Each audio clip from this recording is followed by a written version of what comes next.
Good morning, students. So we were dealing with the chapter that is laws of motion, and we have already ended the first law of motion. That is the first law of motion is the unless and until if you don't apply any kind of displacement force, the body will remain or will maintain its state. That means if the body is in rest state, then the body will continue its rest. If the body is in motion, then the body will continue its motion. And from the first law, we got the concept of what is inertia, and we have also got the concept of what is force. This is the qualitative definition of force that we got from the first law and the concept of inertia. Up to that we have already completed. Now we will come to know about what is the second law of motion. So before starting the second law of motion, we have to know another concept, that is another term that we have to know first. Before starting the first law of motion, that is what is momentum. First one is what is momentum. Momentum in your book it is written linear momentum. The momentum can be of two types. One is linear momentum, another one is angular momentum. Now, this angular momentum you don't need to study because you will study this angular momentum in class 11. Now in class 9 we have only what is linear momentum. Okay. So here in this chapter, when I will say that is momentum, then you have to understand that this is the linear momentum that I am talking about. Now when you will be in class 11, there you will study what is in physics, you will study what is angular momentum. That means when the body will rotate. In class 10 also you have to have some concept of angular momentum, but in class 11 you will study in details about what is angular momentum. Now in class 9, okay, when I will say the momentum, that means you have to understand that I am talking about linear momentum. Okay. Now what is linear momentum? Now linear momentum states that the momentum of a body is the product of mass and velocity. That means if the body is in motion, now when the body is in motion, it will have some velocity, and every body, every matter, it has some mass. So when the body is in motion, that means it has the velocity and it has the mass. Now the product of this mass and velocity is called momentum. Okay. Now if I ask that what is the momentum of a rest body, that means when the body is at rest. Now when the body is at rest, then we can say that a rest body, it doesn't have any velocity. That means a rest body has zero velocity. That means if the body it doesn't have any velocity, that means if the body is in rest, then I can say the momentum of a rest body is zero. The question will be asked that what is the momentum of a rest body? The answer should be zero. The momentum of a rest body is zero. Okay. Now the momentum, it is the product of mass and velocity. So P is what? P is actually the momentum. If I write P, that means it is the momentum I am talking about. Now P, it is a vector quantity, and that is why I have write the arrow sign. I have given the arrow sign over this P. P is the momentum, linear momentum, and this arrow sign denotes that it is a vector quantity. And I think you know about what is vector quantity. Vector quantity means the quantity which has magnitude and also direction. That means in different direction the momentum will be different. So why it is vector quantity? Because it is a product of mass and velocity. The mass is a scalar quantity, but the velocity is a vector quantity. So it is a product of a scalar and vector. Momentum is a product of a scalar and vector, and that is why momentum is also a vector quantity. We have to keep it in mind that momentum is a vector quantity and it is the product of mass and velocity. Velocity is also a vector quantity, that means it is the momentum is also a vector quantity. We have to understand this one. Now, what is changing momentum? Now, in second law, we have to work with this changing momentum. What is changing momentum? Change, it denotes by this P, or this delta P. What does delta P state that? Delta state that this delta will show how much change it has been occurred. How much change the momentum has been occurred. So if I want to denote the change in momentum, how much the momentum has been changed, that means delta, we have to put the delta before that quantity. So delta, it denotes the amount of change or change. So delta denotes the change in momentum. Now change in momentum in delta P, the delta into P can be written as mass into velocity. So delta P can be written as delta into mass into velocity. Now this delta, this delta will follow the associative law. I think all of you have known this concept of distributive. I think all of you have known this concept of what is distributive law. That means this will be this delta into mass into velocity. Now the momentum change, that means momentum change is changing mass and changing velocity. That means here the momentum depends on two quantity. Just make your mind clear. Momentum depends on two quantity. First one is mass and second one is velocity. So momentum depends on two quantity, mass and velocity. So if I talk about what is a change in momentum, now this change in momentum can be occurred by two quantity only. That means if mass will change, then also the momentum will change. If the velocity will change, then also the momentum can be changed. Suppose a body that is moving with a velocity. Suppose the body is moving with a velocity. Now with the change with the velocity, if the mass of the body will change, now we will understand that how the mass will change. Now in class 11 you will study when the rocket motion is taking place. There the mass will change. When the rocket is fired, that means as the rocket is moving up, it is the fuel is being burned and huge amount of gas is exhausted. So as it is moving up, the fuel is going to decrease. Fuel is burning means the fuel is going to decrease. So as the time will change, as the fuel is also burning, so mass of the rocket will also change. Okay, so that when we will study about rocket propulsion in class 11, we will study that means when the rocket propulsion will take place, then that will be the concept of variable mass. There we will say that there will be also changing mass. Now another way I can also say that there will be changing mass. That means in relativity, in class 12 we will have some concept, and in graduation we will study this relativity concept. That means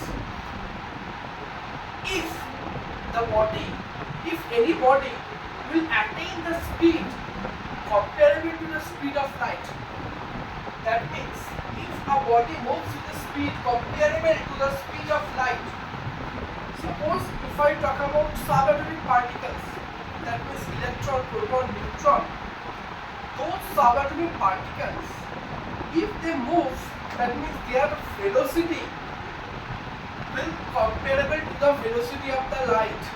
That is very much near to velocity of the light. So if a body attains a speed comparable to the speed of the light, then the mass will change.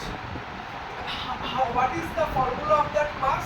So if this V, this is what? M0, it is called rest mass.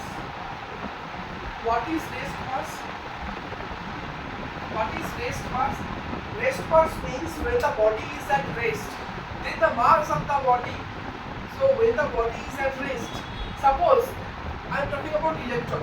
The electron, I measure the mass of the electron and it is coming out as something about 9.11 into 10 to the minus 31 kg. That is the rest mass I'm talking about. Okay. Now, when the electrons start moving, now when the electron will move, that means it will attain the velocity of the speed of the light. So, this v is the velocity of the body, or I can say in this case the velocity of the electron, and this c is the velocity of the light. Now, if this v, that is the velocity of the body, it is very much comparable to the velocity of the light, then the mass will change. That means this mass is the mass of the body when it attains the velocity comparable to the velocity of the light. Then the mass will change. Now, when the body is moving with a velocity comparable to the velocity of the light, the mass of the body will change. Now, when the mass of the body will change, that means this delta P can be written as delta M into V. Delta M means when the mass will change, then also the momentum can be changed. So del M into delta V means when the velocity will change, then also the momentum can be changed. Okay. Now, in this case, when the mass will change, then also the momentum can be changed. Now, if the velocity will change, that means when the body is changing its velocity. Suppose the body is under acceleration. Acceleration means the change in velocity will with time. So when the body is under acceleration, then its velocity will change. Okay. So this momentum change can be also occur due to the change in velocity. Now, in our daily life case, that means when we are talking about car or bus or something, transport or a moving ball, that means in our daily life concept. Now, in our daily life concept, in our daily life things, no object can attain the velocity of the light.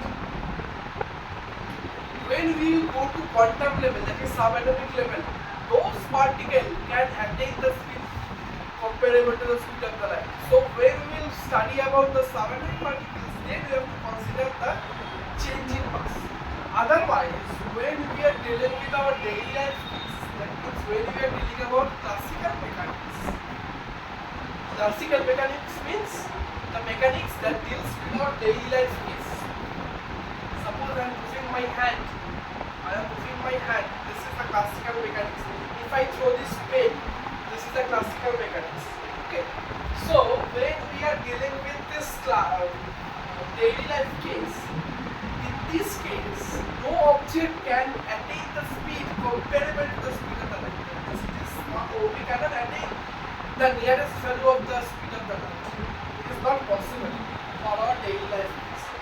So in that case, we can say that is if velocity, that is velocity of the object is much less than c, that means c is the velocity of the light.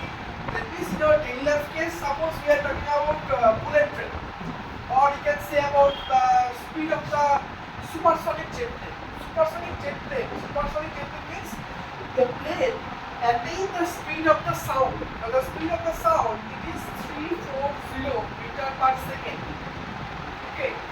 Now, if I talk about suppose I am talking about supersonic jet plane. Supersonic jet plane.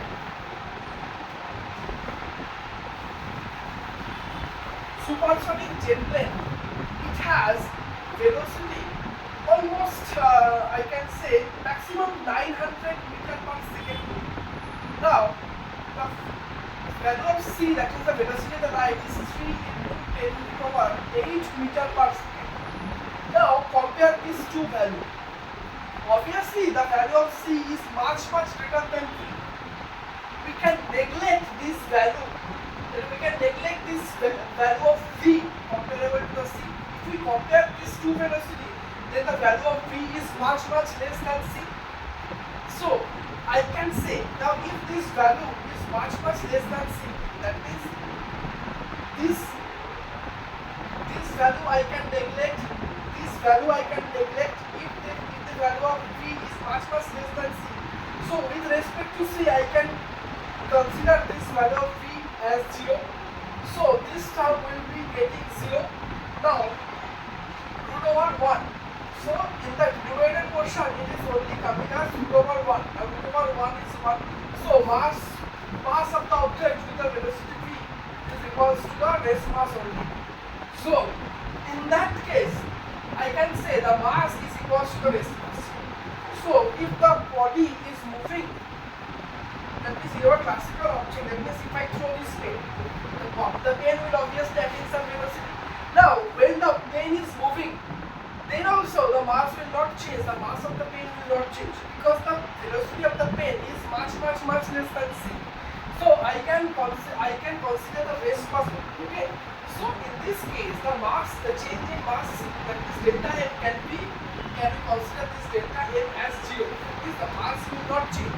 So if this delta m is 0, that means this term, the first term, I can say this term is getting 0. This total term will get 0. So the change in momentum is equals to the momentum change due to the velocity only. So this can be right, that means change in momentum. So in our classical mechanics, that means in our real one, if I am talking about change in momentum, that means I can say that the momentum is changing due to the change in velocity only. I think it is understandable. So if I am talking about change in momentum, that means delta p, it is only, you can write that delta p is equals to mass into change in velocity.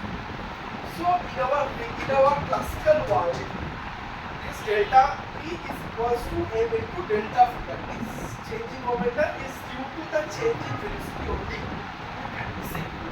So now this is about what is momentum and change in momentum. These two concepts we will need to understand what is second. Now it comes the second. What is the statement of the second? The statement of the second law is state that the rate of change of momentum is directly proportional to the force applied. That means the change in momentum. That change in momentum means, that means we are talking about change in velocity of the body only. So the change in velocity of the body is directly proportional to the force applied. That means how much we have applied the force. That force is only causing the change in momentum. Suppose the body is changing its velocity, that means that change in velocity is depending. It depends on how much force we have applied on that body. So the rate of change of momentum is directly proportional to the force applied, and the direction of change in momentum is toward the direction of the force applied. That means that in the direction where we have applied the force, in that direction only the momentum will increase, the change in momentum will take place. That means if we throw this pen, that means I am applying the force in this direction, so the change in momentum, that means the change in velocity of the pen, will occur in this direction only. That means in this direction only the change in velocity will take place. Now if I talk about what is the change in momentum in case of friction force, the friction is also a force. That means when the body is moving forward, a friction force will try to drag them. Now due to friction the velocity will decrease. So suppose we are driving a cycle, that means we are pedaling the cycle. Suddenly I stop pedaling. So what will happen? The cycle will going to decrease its velocity. So the cycle is moving forward, but it is decreasing its velocity. So why? Because in the opposite direction the friction force is being applied. So that means suppose in this case, suppose the block is moving, the friction force is taking place in this direction. Now suppose initial velocity is u. Now when the block is in this position the velocity becomes v. Now the velocity is decreasing, that means velocity is decreasing. The velocity is decreasing. That means if I go to in this direction, that means velocity is decreasing. That means the change in velocity will take place in opposite direction, that means toward the direction of the force applied. That means friction force. Change in velocity means positive velocity, that means in this direction, if we go in this direction, then the change in momentum is positive. Now if we go in this direction, the change in momentum is negative because the velocity is increasing in this direction. So if I go in this direction, the momentum will decrease. The change in momentum is getting negative if I go in this direction. That means negative sign is because force is applied opposite to the change in velocity. That means in this direction the momentum is being increased. That means if I go in this direction, that means toward the direction of the force, then the momentum will increase. If we go in this direction, the momentum will decrease. That is why if we go in this direction, the change in momentum will comes as negative. Okay.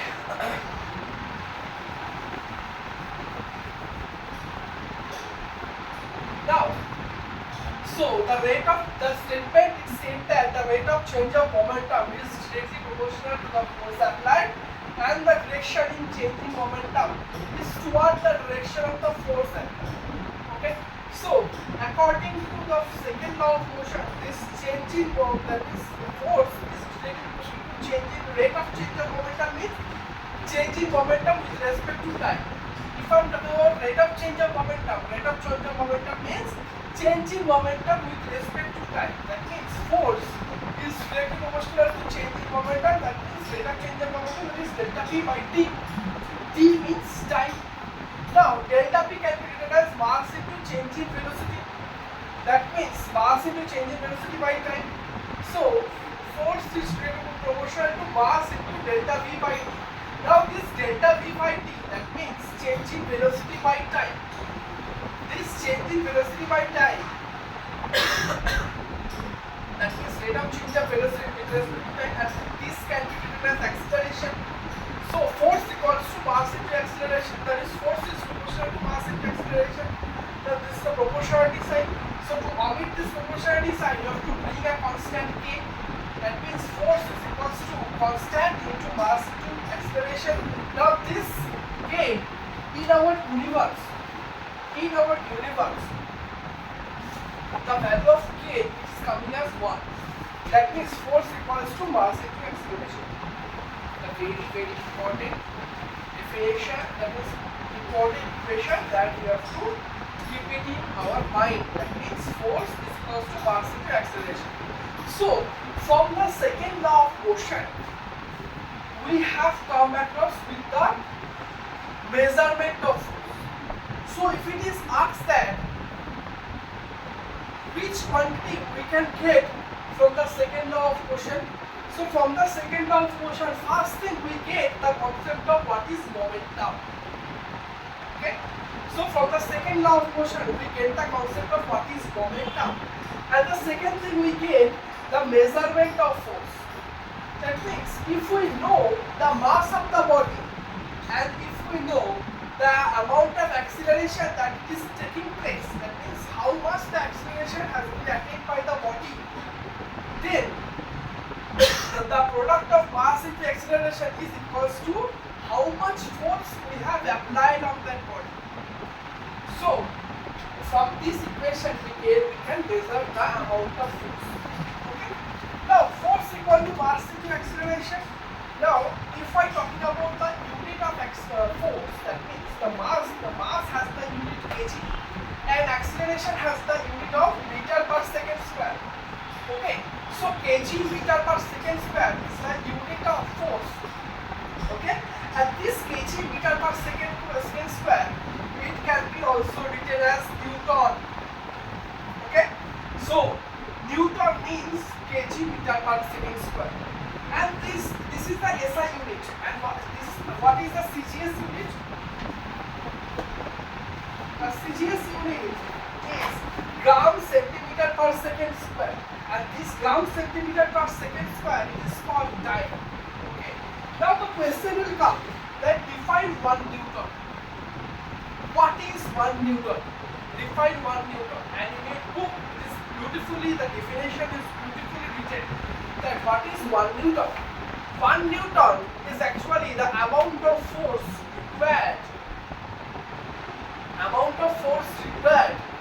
to produce an acceleration of a 1 kg object by 1 meter per second square. 1 Newton can be written as 1 kg into 1 meter per second square. Now 1 meter per second square means the 1 unit acceleration, and 1 kg means the 1 kg of mass of the body. So this 1 Newton equal to 1 kg into 1 meter per second square. This thing only I have said in terms of the language. That means 1 Newton is the amount of force applied to attain an acceleration of a 1 kg mass by 1 meter per second square. Now again, what is 1 dyne? 1 dyne is equals to is the amount of force required to produce an acceleration of a 1 gram mass by 1 centimeter per second. Okay. So this is what is 1 Newton and 1 dyne. It is very much important concept. And then we have to understand what is the relation between Newton and dyne. The question will be asked that establish the relation between the SI unit of force and CGS unit of force. SI unit of force is Newton and CGS unit of force is dyne. So establish the relation between Newton and dyne. That means SI unit of force and CGS unit of force. 1 Newton can be written as 1 gram into meter per second square. Then 1 gram equal to 1 Newton equal to 1 kg meter per second square. This 1 kg can be written as 1000 gram. This 1 kg can be written as 1000 gram, and this 1 meter can be written as 100 centimeter, and second will remain as second only. So 1000 gram and 100 centimeter. This can be written as 1 then 50. That is 30 then 20. That is 50 gram centimeter per second square. So this 1 into 1 and 50 means 10 to the power 5 times. That means gram centimeter per second square can be written as also dyne. So 10 to the power 5 times. So 1 Newton equal to 10 to the power 5 times. That's the relation has been established. That means 1 Newton equal to 10 to the power 5 times. So this is about the introduction of the second law. And next, now we will study the application of second law, where we will take some daily life example and see how the second law is being applied.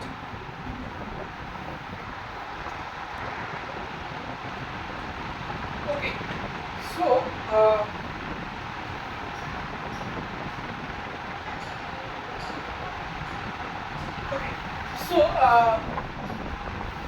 now this is the application of second law. So some of the real life examples that we have taken that based on the second law. This type of conceptual question will come in the exam. That means what type of conceptual question? The conceptual question will come that while catching the ball, the cricketer withdraw his hand. Why he withdraw his hand? So suppose the cricketer is catching the ball. When he catches the ball, he drag his hand. So why he drag his hand? So I have drawn the diagram. So the ball is coming with the velocity. So when it touches the palm, that is when it touches the hand, it also has to have that velocity. Now he drag the ball, and he is dragging the ball. So the ball, when he is dragging, the ball will decrease its velocity. Now when the ball is coming at this position, that means when he drag the ball, that is at this position, the velocity will get 0. So why he do these things? So initial velocity was v, the final velocity is 0. That means it is coming to rest. This change in velocity is taking place. Now, while doing this, some time has been elapsed. So suppose he taking catch like this, that means he take the catch and he is not dragging his hand. What will happen? When the ball is coming and suddenly, it's very quick, suddenly the ball will get 0. So in that case, the time elapsed is very small. Now we can say that force equals to changing momentum by time. That means time is how much time has been elapsed. That means this time is in denominator. Okay, it is in denominator. Now when the denominator, the value of denominator is less, that means denominator the value is less, then ultimately the force, that means his total turn will increase, that means force will increase. That means the ball is coming with the velocity and it suddenly he catch the ball. That means what will happen? Suddenly it is getting zero. That means time elapse is very small. That means in that case the ball will give a huge amount of force because the time elapse is, that is rate of change of momentum is taking place very fast. Suddenly it is changing its momentum. That means suddenly the momentum was able to V and suddenly it is coming at zero. That means that time elapsed is very small. And this rate of change of momentum is taking very fast, and that very fast, due to this very fast changing momentum, the force applied is very large. That means when the cricketer suddenly catches the ball, that means he is not dragging his hand. That means huge amount of force is giving. That is, the ball will give huge amount of force on the palm, on the hand. The cricketer will get hurt, and in most of the case, the ball will get bounced off. Catch, he will take the catch. Okay, so that is why cricketer will not do that. The cricketer will catch the ball and drag his hand. But in that dragging, while he is dragging his hand, some time elapsed, and if that time has been elapsed, means this in denominator the time is becoming greater. So what will happen? This total turn will getting less. That means while dragging his hand, the rate of change of momentum is getting slow down. That means while this rate of change of momentum is getting slowed down, means the magnitude of force given by the ball to the cricketer is less. So what will happen? In that case, the cricketer will not get hurt. Okay, so this is the small physics that the cricketer will utilize while taking the catch. Okay, so this thing you have to write, and this thing it is very beautifully defined in your book. So if the question is coming that why the cricketer while taking the catch drag his hand, okay, then you have to describe the whole process, whole thing in a beautiful language. Okay, so this is the reason why the cricketer is withdraw his hand while taking the catch. Okay. Now the second example that we have to learn, that is athletes often land on sand or foam after taking the high jump. So when someone is taking the high jump, I think many of you have seen the high jump, how the high jump is taking place. So many of you have also played that high jump. So you will see the track of the high jump. After taking the jump, the person will land on the sand or on the foam. Foam means it is a sponge-like thing. Okay. So why he do like this? That is why he land on sand. Why he is not landing on a concrete ground? Why? So this is also due to the second law of motion. So suppose the athlete is taking the high jump. So when just before landing on the concrete floor, just before landing on the concrete floor, suppose he has the velocity v. So when he suddenly landed on the concrete floor, so concrete floor is very hard. So suddenly he attained the velocity zero. That means he will stop. So when he fell down on a concrete floor, suddenly the velocity of the athlete will getting at zero. That means the change in momentum is taking place very fast. Okay. So just before touching the ground, the velocity was v. After touching the ground, the velocity becomes zero. That means, so this small fraction of second, the velocity there will be a large change in velocity, or just little fraction of second, little change in time. The velocity change will take very fast. This rate of change of momentum is very fast in this case. So on the concrete level, since the rate of change of momentum is taking very fast, the force exerted by the force given by the concrete floor to the person or to the athlete is very high. Now rather if I land on sand or in foam, so what will happen? Just before landing on the sand, the velocity was v. When just after landing on the sand, the velocity will not suddenly getting at zero. So what will happen? Some amount of sand will get embedded. That means will get that means a curve will take place. Suddenly it is not getting at zero. Some portion of the sand will get pressed because it is very small, it's very soft. The Sand, that means some amount of sand will get displaced, some amount of sand will get placed. So after elapsing some time, it is getting at zero. Some amount of sand will get placed. That means it is also taking place on the soft ground. Okay, that means the question, the same type of answer will be done in the in that question. That means suppose if I ask that, suppose we fail on a concrete floor or we fail on a ground, that means on field, that means where the soft ground is there. Okay, in these two cases, in which ground or in which floor we will get more hard. That means when we fall on the concrete floor, we will get hard. We will get hard. Okay? And when we will fall on the ground, we will not get so much of hard. Okay? Why? Because this is the same example. That is on the ground, on the soft ground, some amount of ground will get placed. So when we fall down, suddenly it is not getting at zero. Some amount of ground will be placed, and then we will get the velocity will be zero. That means some amount of time has been elapsed. So this amount of time has been elapsed. So the same thing, that means this rate of change of momentum in this case is slowed down. So if the rate of change of momentum will get slowed down, the amount of force given by the ground to the athlete is also less.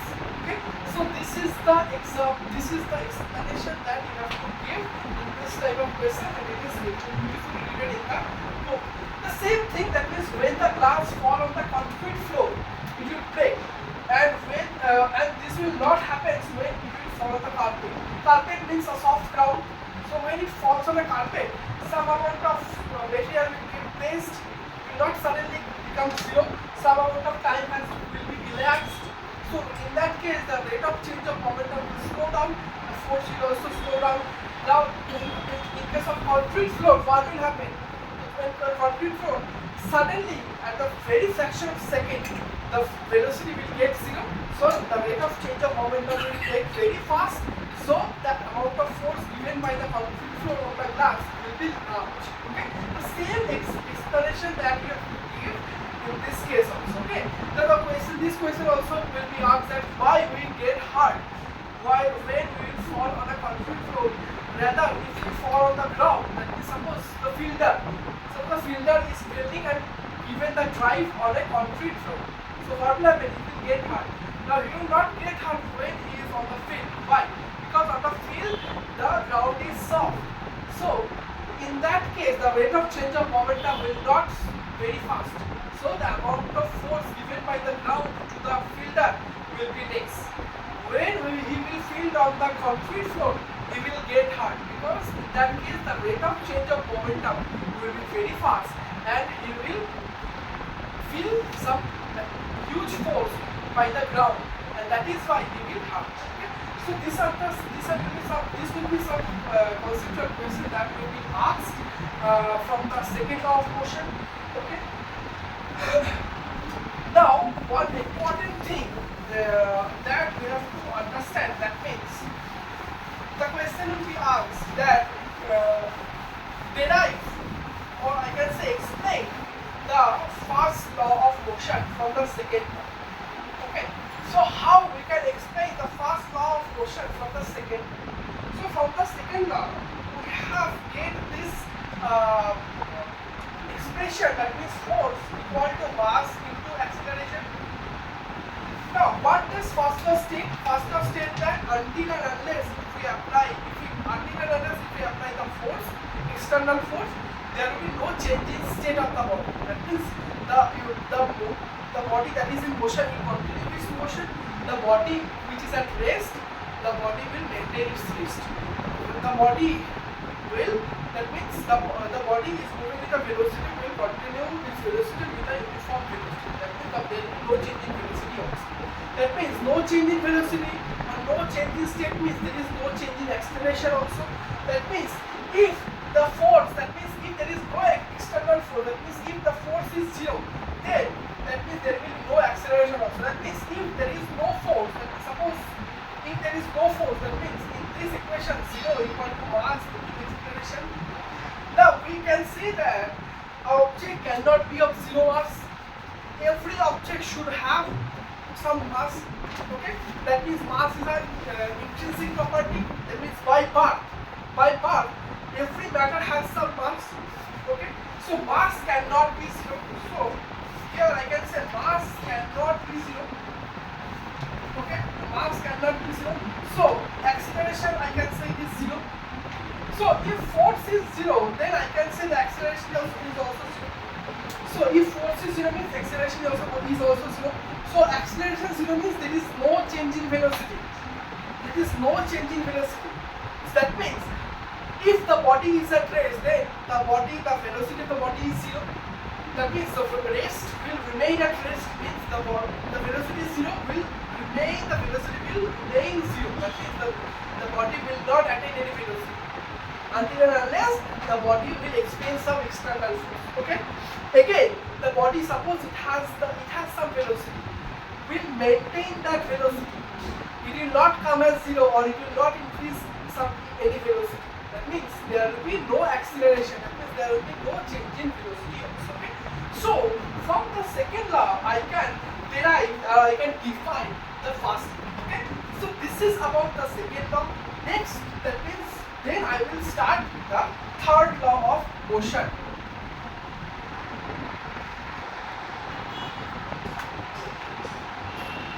Okay, now we will talk about what is Newton's third law. Now Newton's third law, it has the statement that the statement is every action has its equal and opposite reaction.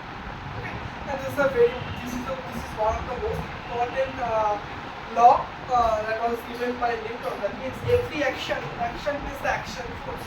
That means suppose we are applying the force on the board. That means we are going to give the action force on the board. Now the equivalent amount of, that means we are pushing the board means we are giving the action on the board. That means action force on the board. Now the equivalent amount of reaction force will be given by the board to me. That means he will give equal amount of force to me also. Okay. So we are applying the force. That means equal amount of force will be given back to me also. So that is why suppose we are giving a punch on the concrete wall. The equal amount of force will be given back by the wall also. And that is why we get hurt. Okay.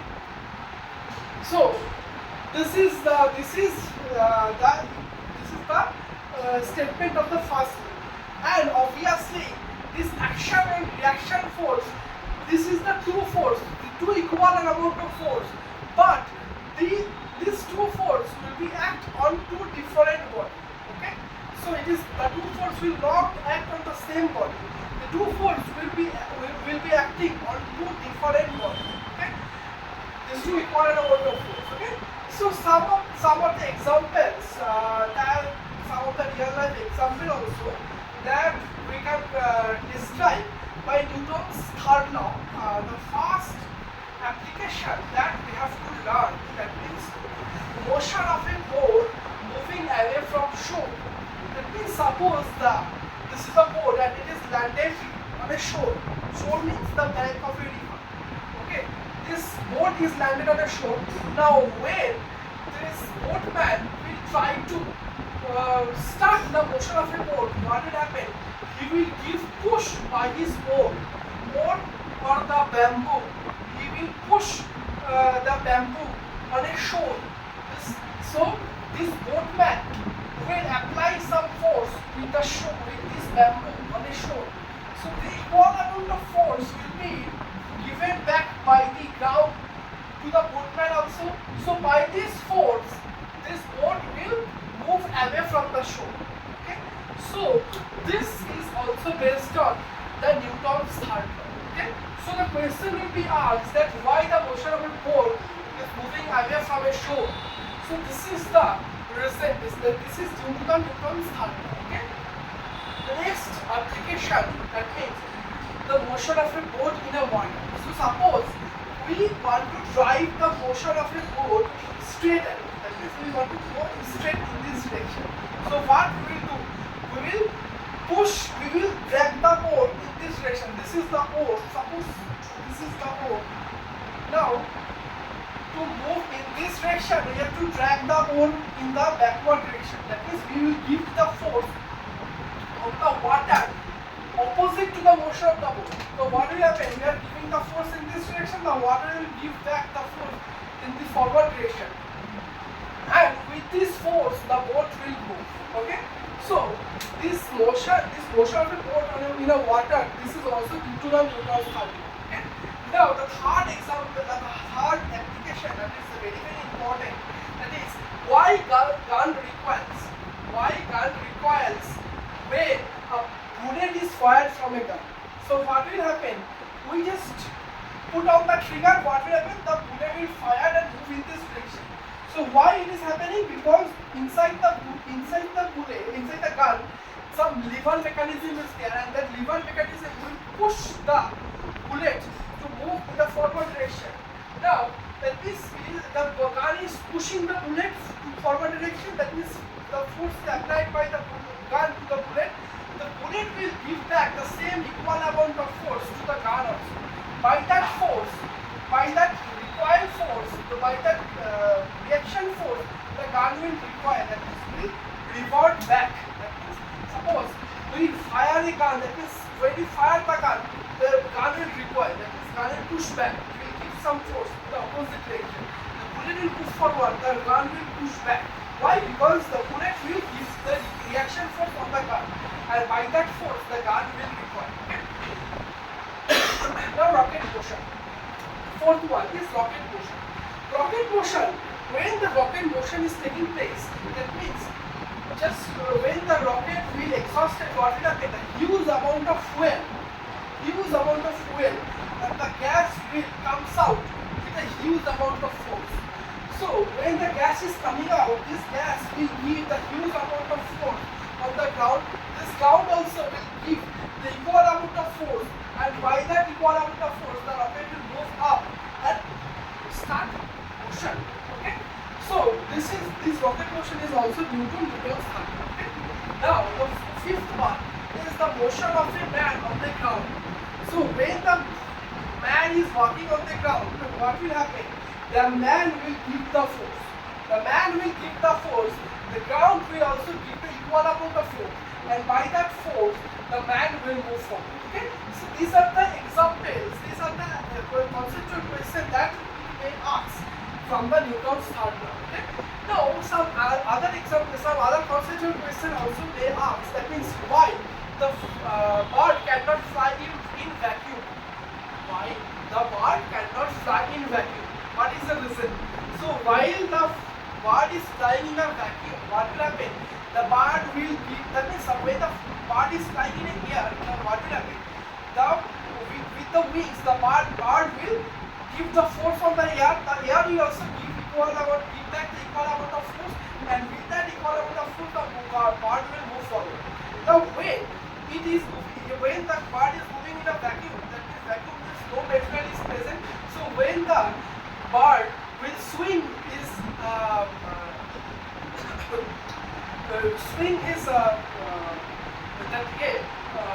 the limb. When he swing the wings, when the bird will swing his wings, that means he will not give. That means he will giving the force. But there is no medium. That means there is no medium to revert back or to give the reaction force to the bird. So the bird will not fly in the vacuum. Okay? So these are some conceptual questions that will be asked from the Newton's third law.